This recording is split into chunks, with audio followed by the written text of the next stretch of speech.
Good morning, nature photographers. It's Lee Hoy here again, and I'm excited to be coming to you from yet another hotel room. I'm in Jackson Hole, Wyoming. We just finished the first week of my inaugural OM system only Grand Teton and Yellowstone in fall photography workshop. I have several clients. I think this trip I limit to 5 people, maybe 6, 5 or 6. Yeah, 5 because one couldn't make it. And we are exploring all the different aspects of computational photography features on our OM system cameras. So it's been an outstanding week, but we've done a lot of landscape photography, and it made me reflect on what I should talk about for this week. And I decided that our topic would be 5 tips to improve your landscape photography. So stay tuned. I'm going to tell you about some of the things I've been teaching my clients out in the field, and hopefully your landscape imagery will get better. Howdy from West Texas. I'm Lee Hoy, professional nature photographer, and this is my YouTube channel, Lee Hoy Photography. I'm an OM system ambassador, photography workshop instructor for Wildside Nature Tours of Precision Camera and Video, and contributing author for the Journal of Wildlife Photography. Okay, so we've been hitting some of the most iconic spots here in Grand Teton National Park. You've got Oxbow Bend, Schlabachers Landing. We've got Snake River Overlook, Moose Junction area. I mean, there's spot after spot after spot where many iconic landscape images have been captured, right? Well, we've been dealing with forest fires that are really close by. We've been dealing with weather, and the aurora borealis was spectacular, but we lost out because of clouds. So a couple of things come into play when you're working on landscape photography. And you guys know that my premise is that we're in the pursuit of visually compelling images. Okay, so let's start out with the 5 tips that I know are going to help you improve your landscape photography. So here's number 1. Don't pick a sunrise or sunset spot and go there regardless. No matter how iconic it is, if it's filled in with smoke, if the clouds are lacking or not producing in terms of color, dimensionality, shape, patterns, then you don't want to go there no matter what. See, there were several times we tried to go shoot at certain locations, and even in the dark, I could tell that the smoke might be too thick. We might drive further north, and suddenly it was completely clear, like at Oxbow Bend. So you have to remain flexible when it comes to landscape photography. You don't want to just wait till the last minute, leave your hotel room or your house, get there and shoot no matter what. Now, I realize perhaps there's some destinations where you can't really get somewhere else, but the key thing is to be able to know and read the sky in the dark, right? Or in the afternoon and see what is developing. Basically, read the tea leaves. Look and find clouds, formations, structures, situations. If you have 30-mile-an-hour gusts and you plan on having trees close in your frame, well, you're just going to probably have a blurry mess. So you really need to think about not exactly where you're going to go shoot. You need to think about what are several potential candidates that I might go shoot sunrise in the morning or sunset in the evening. And rather than getting your heart and your mind just dead set on a location come hell or high water, you need to truly consider what location is going to produce visually compelling images. And the more you scout, the earlier you scout, the better off you'll be. And that leads me to my second tip to improve your landscape photography. For sunrise, you always need to leave earlier than you think. You need to be on scene early, and both sunrise, sunset will benefit from that, and you generally leave too early. So a friend of mine, and I've said this before, I can't remember who said it, said most photographers show up too late and they leave too early. You need to understand the different lighting conditions that are produced by golden hour, blue hour, civil twilight, and nautical twilight.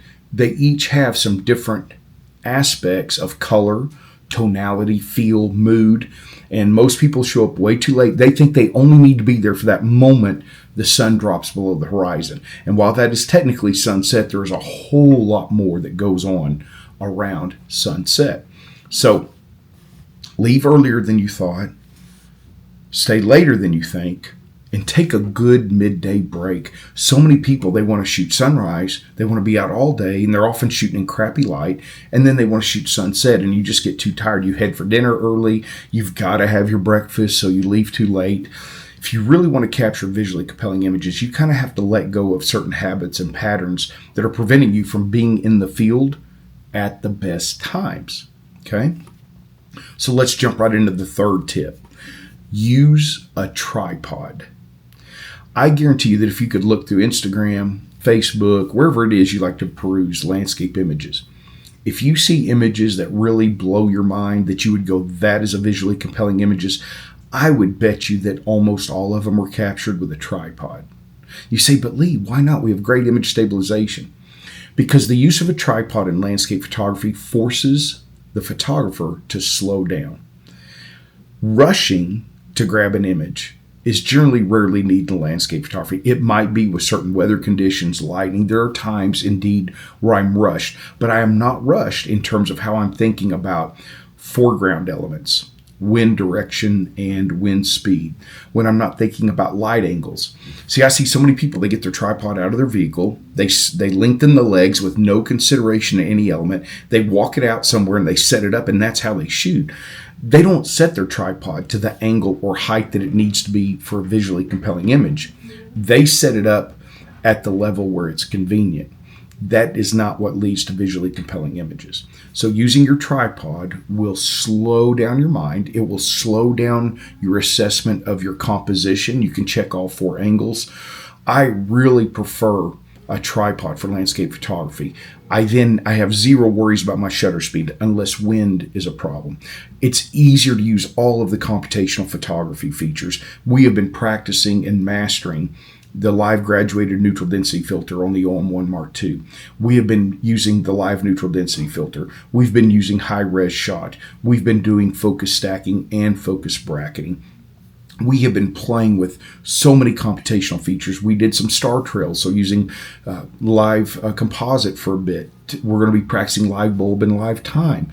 This workshop is designed to immerse you in that field, and doing most of those handheld, yeah, you might see a pro brag about doing it once here and there, but I guarantee you most of their images for great landscape photography is coming on a tripod, okay? So my fourth tip is use a remote shutter control. I like, when I'm doing landscape, I like to step back from my camera just a few inches so I'm not as rushed. If I give myself a little space between the camera, flip the LCD screen out, my eyes can really peruse all four corners of my composition. It can really take into account leading lines easier. I'm stilling my mind in the excitement of a beautiful sunrise or sunset or amazing weather interactions, and I'm really honing my focus. So the shutter means I can also get asked a question by a client. I can walk over, be talking to them, and I'm still taking images, right? So it's hard to get interrupted in my photography as long as I have my focus set. When you use a remote shutter, you then need to be intentional walking through your steps. You need to create some patterns of behavior for establishing exposure, nailing focus, making sure that if you're using computational photography features that you walk through the appropriate steps, and using a remote shutter gives you a minute to step back and assess. Now, sometimes lighting conditions make it hard to see the LCD screen. And the reason I like the LCD screen is I'm often shooting low or at funky angles, and then I'm not doing this with my neck and straining my neck. I can relax a little bit and enjoy my photography. And the stability, you'll really see a tremendous difference in the quality of your landscape images. Almost all of you overestimate your ability to handhold your camera really well for landscape photography. That's just, most of you are older, and that's just a fact, okay? So, and my fifth tip is this: do not try to hit a ton of different locations for one sunrise or sunset. Don't think you're going to get to 5 iconic locations. Don't plan a one-day trip to Grand Teton and think Oxbow Bend and the barns on Mormon Row and Schlawbacher's Landing and Snake River overlooking that. I'll do this, bam, bam, bam. What you're going to do is have a lot of mediocre or crappy shots instead of one visually compelling iconic image. So in your planning, when you're looking at how many days you spend at a location, and believe me, I understand that that's always related to budget, availability of time, information like that. Be realistic. If I'm going to if I want to have some incredible nautical twilight, images, then I'm leaving the hotel at this time of year. I'm here in October. I'm leaving the hotel, 4:30, 5 a.m. at the latest, right? I don't have time for breakfast. I'm not piddling around, man. We get in the vehicle, we get to our location, we get our gear out, get it set up.